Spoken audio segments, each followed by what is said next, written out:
Hello there. Thank you for clicking on this video. Your time is valuable, so we are super grateful that you are giving our little channel a chance. Any feedback is appreciated. Enjoy the story. Gulliver's Travels into Several Remote Nations of the World by Jonathan Swift. Part 1. A Voyage to Lilliput. Chapter 2. The Emperor of Lilliput, attended by several of the nobility, comes to see the author in his confinement. The Emperor's person and habits described. Learned men appointed to teach the author their language. He gains favor by his mild disposition. His pockets are searched and his sword and pistol taken from him. When I found myself on my feet, I looked about me, and must confess I never beheld a more entertaining prospect. The country around appeared like a continued garden, and the enclosed fields, which were generally 40 feet square, resembled so many beds of flowers. These fields were intermingled with woods half a stang, and the tallest tree, as I could judge, appeared to be 7 feet high. I viewed the town on my left hand, which looked like a painted scene of a city in theatre. I had been for some hours extremely pressed by the necessities of nature, which was no wonder, it being almost 2 days since I had last disburdened myself. I was under great difficulties with urgency and shame. The best expedient I could think of was to creep into my house, which I accordingly did, and shutting the gate after me, I went so far as the length of my chain would suffer, and discharged my body of that uneasy load. But this was the only time I was ever guilty of so uncleanly an action, for which I cannot but hope that the candid reader will give some allowance after he has maturely and impartially considered my case and the distress I was in. From this time my constant practice was, as soon as I rose, to perform that business on open air of the full extent of my chain, and due care was taken every morning before company came, that the offensive matter should be carried off in the wheelbarrows by 2 servants appointed for that purpose. I would not have dwelt so long upon a circumstance that, perhaps, at first sight may appear not very momentous, if I had not told, if necessary, to justify my character, in a point of cleanliness, to the world, which, I am told, some of the maligners have been pleased, upon this and another occasions, to call in question.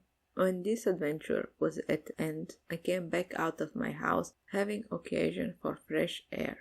The Emperor was already descended from the tower, and advancing on horseback toward me, which had like to cost him dear, for the beast, though very well trained, yet wholly unused to such a sight, which appeared as if a mountain moved before him, reared up on his hinder feet, but that prince, who was an excellent horseman, kept his seat till his attendant ran in and held the bridle, while his majesty had time to dismount. When he alighted, he surveyed me around with great admiration, but kept beyond the length of my chain. He ordered his cooks and butlers, who were already prepared, to give me victual and drink, which they pushed forward in sort of vehicle upon wheels, till I could reach them. I took these vehicles and soon emptied them all. 20 of them were filled with meat, and 10 with liquor. Each of them formed affordable 2 or 3 good mouthfuls, and I emptied the liquor of 10 vessels, which was counted in earthen vials, into one vehicle, drinking it off at a draught, and so I did with the rest. The empress and young princes of the blood of the both sexes, attended by many ladies, sat at some distance in their chairs. But upon the accident that happened to the emperor's horse, they aligned and came near his person, which I am now going to describe. He is the taller, by almost the breadth of my nail, than any of his court, which alone is enough to strike an away into the beholders. His features are strong and masculine, with an Austrian lip and arched nose, his complexion olive, his countenance erect, his body and limbs were well proportionate, and his motions graceful, and his deportment majestic. He was then past his prime, being 28 3/4 old, of which he had reigned about 7 in great felicity, and generally victorious. For the better convenience of beholding him, I lay on my side, so that my face was parallel to his, and he stood but 3 yards off. However, I had him since many times in my hands, and therefore cannot be deceived in this description. His dress was very plain and simple, and the fashion of the between the Asiatic and the European, but he had on his head a light helmet of gold, adorned with jewelry, and plumb on the crest. He held his sword drawn and his hand to defend himself, if I should happen to break loose. It was almost 3 inches long. The hilt and the scabbard were gold and enriched with diamonds. His voice was shrill, but very clear and articulated, and I could distinctly hear it when I stood up. The ladies and the courtiers were almost magnificent clad, so that the spot they stood upon seemed to resemble a petticoat spread upon the ground, embroidered with figures of gold and silver. His Imperial Majesty spoke often to me, and I returned answers, but neither of us could understand a syllable. There were several of his priests and lawyers present, as I conjured by their habits, who were commanded to address themselves to me, and I spoke to them in as many languages as had least smattered of, which were High and Low Dutch, Latin, French, Spanish, Italian, and lingua franca, but all to no purpose. After about 2 hours the court retired, and I was left with the strong guard to prevent the impertinence and probably the malice of the rabble, who were very impatient to crowd about me as near as they durst, and some of them had the imprudence to shoot their arrows at me as I sat on the ground by the door of my house, whereof one very narrowly missed my left eye. But the colonel ordered 6 of the ringleaders to be seized, and though no punishment so proper as to deliver them bound in my hands, which some of his soldiers accordingly did, pushed them forward with the butt end of the pokes into my reach. I took them all in my right hand, put 5 of them into my coat pocket, and as to the 6th, I made a countenance as if I could eat him alive. The poor man squirmed terribly, and the colonel and his officers were much in pain, especially when they saw me taking off my penknife, but I soon put them out of fear, for, looking mildly and immediately cutting the strings he was bound with, I set him gently on the ground, and away he ran. I treated the rest in the same manner, making them off one by one out of my pocket, and I observed both the soldier and people were highly delighted as the mark of my clemency, which was represented very much to my advantage at court. Towards night I got with some difficulty into my house, where I lay on the ground and continued to do so about a fortnight, during which time the emperor gave orders to have a bed prepared for me. 600 beds of the common measure were brought in a carriage and worked up in my house. 150 of their beds so together made up a breadth and length, and these were 4 doubled, which, however, kept me but very indefinitely from the hardness of the floor, which was a smooth stone. By the same computation, they provided me with sheets, blankets, and coverlets, tolerably enough for one who had been so long injured to hardship. As the news of my arrival spread through the kingdom, it brought prodigious numbers of rich, idle, and curious people to see me, so that the villages were almost emptied, and great neglect of tillage and household affairs must have ensued, if His Imperial Majesty had not provided, by several proclamations and order of state, against this inconvenience. He directed that those who had already beheld me should return home, and not presume to come within 50 yards of my house without license from the court, whereby the Secretary of State got considerable fees. At the meantime, the emperor held frequent councils to debate what course should be taken with me, and I was afterwards assured by the particular friend, a person of great quality, who was much in the secret as any, that the court was under many difficulties concerning me. They apprehended my breaking loose, that my diet would be very expensive, and may cause a famine. Sometimes they determined to starve me, or at least to shoot me in my face and hands with poisoned arrows, which would soon dispatch me. but again they considered that stretch of so large carcass might produce a plague in the metropolis, and probably spread to the whole kingdom.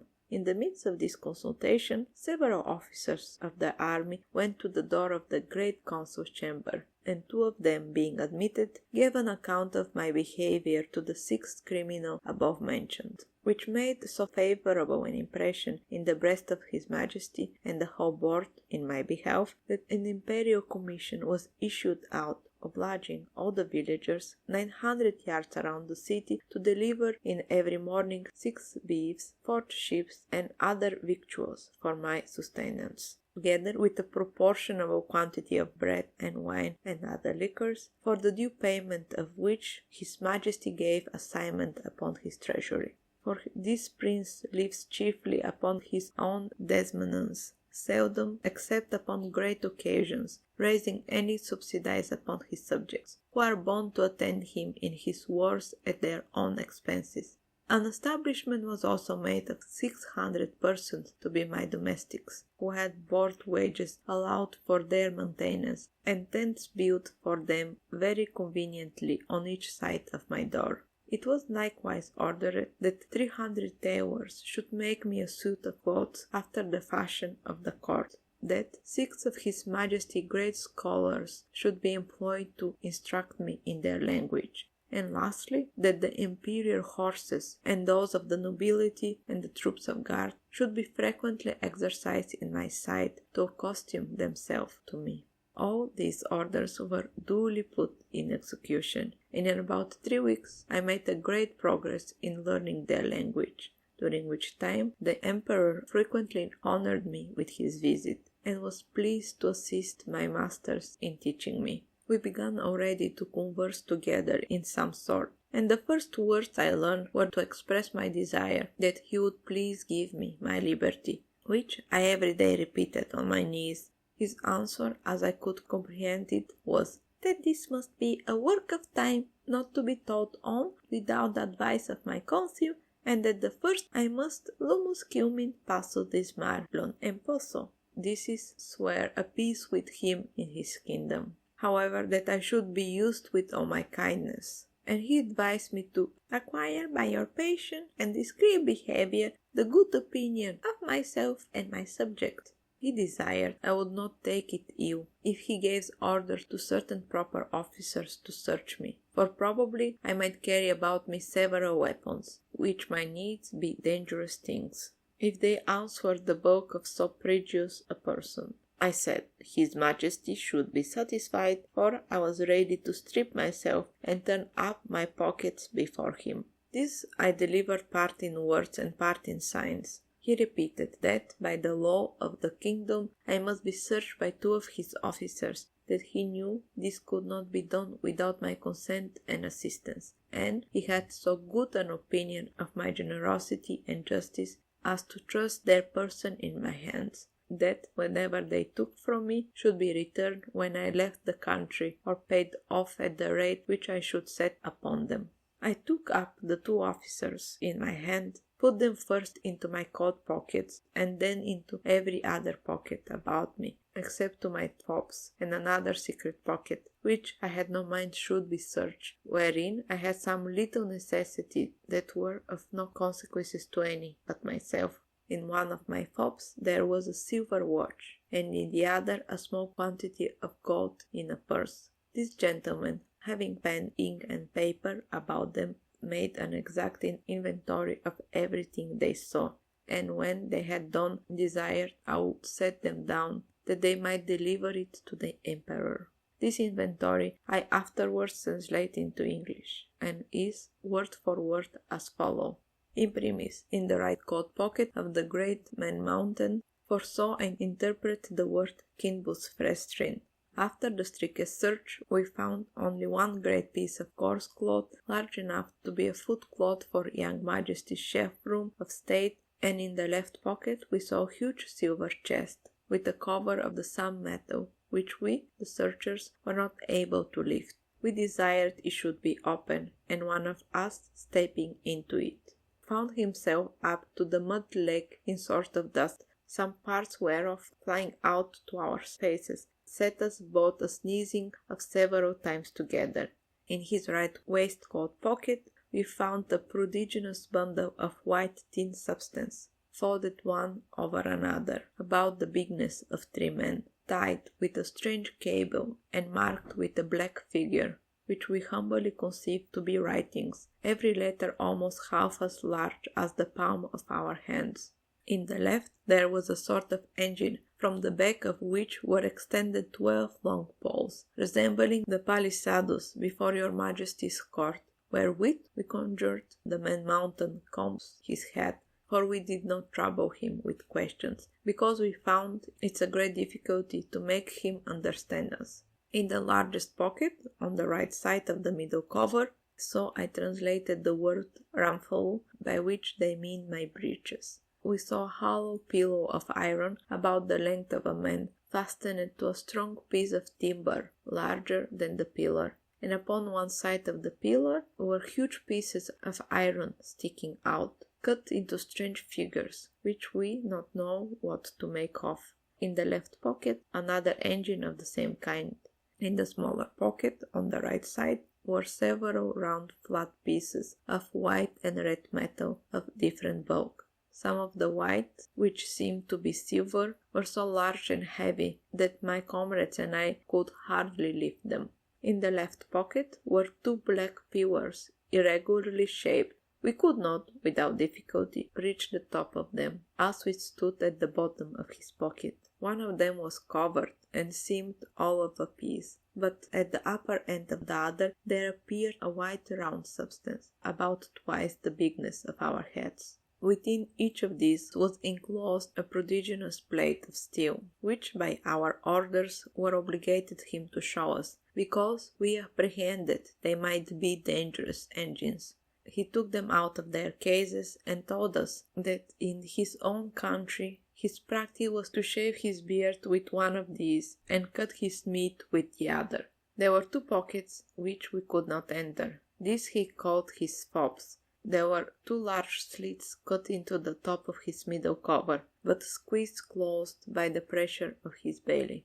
Out of the right fob hung a great silver chain, with a wonderful kind of engine at the bottom. We directed him to draw out whatever was at the end of that chain, which appeared to be a globe, half silver and half some transparent metal, for on the transparent side we saw certain strange figures circularly drawn, and thought we could touch them, till we found our fingers stopped by the lucid substance. He put this engine into our ears, which made an unceasing noise like that of a water mill, and we conjectured it is either some kind unknown animal or the god that he worships. But we are more inclined to the latter opinion, because he assured us, if we understood him right, for he expressed himself very imperfectly, that he seldom did anything without consulting it.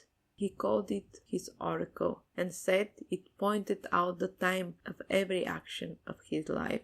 From the latter fob he took out a net almost large enough for a fisherman, but contrived to open and shut like a purse, and serve him for same use. We found therein several messy pieces of yellow metal, which, if they were real gold, must be of immense value. Having thus, in obedience to your Majesty's commands, deliberately searched all his pockets, we observed a girdle about his waist made of the hide of some prodigious animal, from which on the left side hung a sword of the length of 5 men, and on the right a bag or pouch divided into 2 cells, each cell capable of holding 3 of your Majesty's subjects. In one of these cells were several globes or balls, at most ponderous metal, about the bigness of our heads, and requiring a strong hand to lift them. The other cell contained a heap of certain black grain, but of not great bulk or weight, for we could hold above 50 of them in a palm of our hands. This is the exact inventory of what we found about the body of the man mountain, who used us with great civility and due respect to your Majesty's commissions, signed and sealed at the 4th day of the 89th month of your Majesty's auspicious reign. Cliffrin Forlec, Mercy Forlec.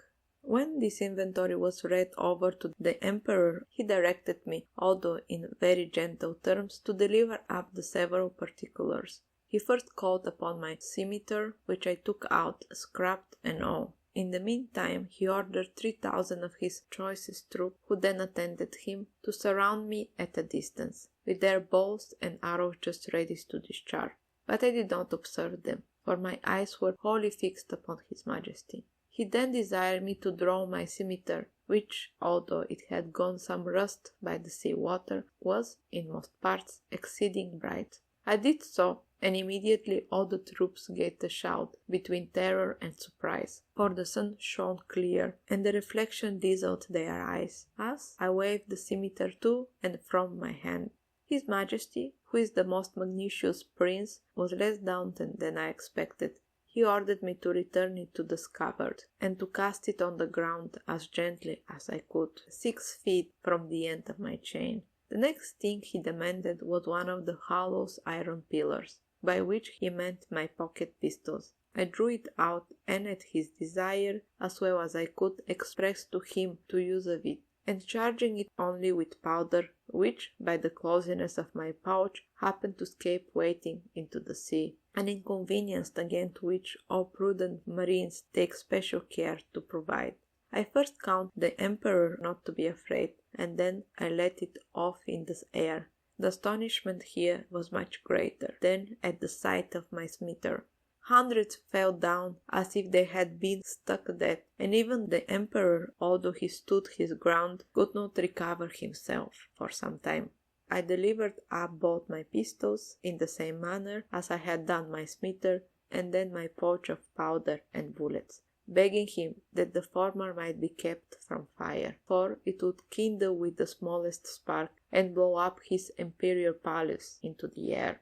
I likewise delivered up my watch, which the emperor was very curious to see, and commanded 2 of his tallest men of the guard to bear it upon a pole up their shoulders, as draymen in England do a barrel of ale. He was amazed at the continuous noise it made, and the motion of the men at hand, which he could easily discern, for their sight is much accurate than ours. He asked the opinion of his learned men about it, which were various and remote, as the reader may well imagine without my repeating, although indeed I could not very perfectly understand them.